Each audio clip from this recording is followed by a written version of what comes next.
মালা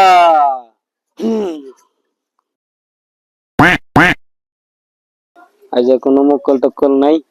আজ তো মক্কেল টক্কেল নাই, আঙ্গুলো কি যে কি মক্কেল আইসেনি এটা তো আমি জানি না।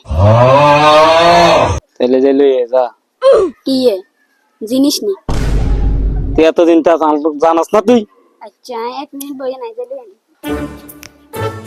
আসেনি। আছে তো।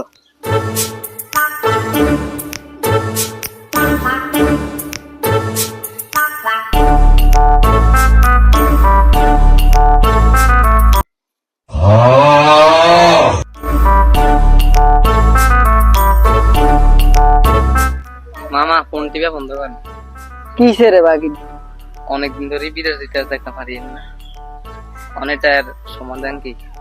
এরা অত্যন্ত উগ্গা বাবার লোকেশন আছে, তাইলে চল বাবা এটা যেটা কো হেইটাই হয়। যাইবি নি তুই? ওরা তাহলে চলেন না। আচ্ছা বাগিনা তুই খাড়া, আয় বাবার লগে কথা কই আয়।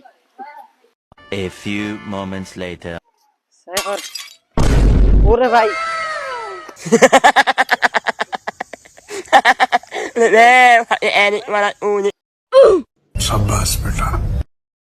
বাবা হাইছি তো এক কান্দে, মুখে লোক গারে হাইছি। লইয়া আয়।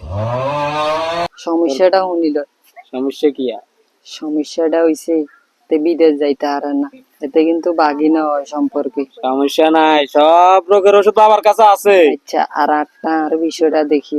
আচ্ছা এটা সমস্যা হইবে না, এটা আমরা দেখি। আচ্ছা ওরে জিনিস নি, জিনিস তো তারা বাবা ছাড়ে না। জিনিস দিদেন জিনিস দিদেন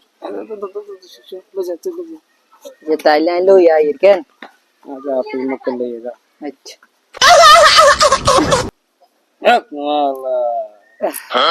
বাচ্চা তোর কি সমস্যা বল? তোর সব আমি জানি, অন্তর জানি না। বাবা আপনি কেমনে জানেন? আমি সব জানি তুই বিদেশ যাইতে, তুই অনেক দিন পর্যন্ত চেষ্টা করাস, তুই এখনো পর্যন্ত যেতে পারিস। আমি সব কিছু জানি তোর ব্যাপারে। বাবা হচ্ছে অন্তর্জামী, বাবা বেকিন জানি এ শিষ্য সাহেব, নিয়া তাইলে যিনি বাবার তন কি হড়া মড়া নিবি নি? বাবার কিন্তু খা দিয়া কড়া। তাইলে বাবা আঙ্গরে তাইলে আনে হড়া দেন। বাবা কইছে জিনিস কিনলে যাইতে ইয়া হলে চল চল। দে জিনিস দে। ধর শিষ্য, যে সকালবেলা খালি পেটে, বিকেল বেলা খালি পেটে খাবি। ওরে এটা ডলায় না। কারণ বাবার ব্যবস্থা করতেছি। এরে আই এনে থাকলে তো আরো সমস্যা হইব, ফলাই যাই।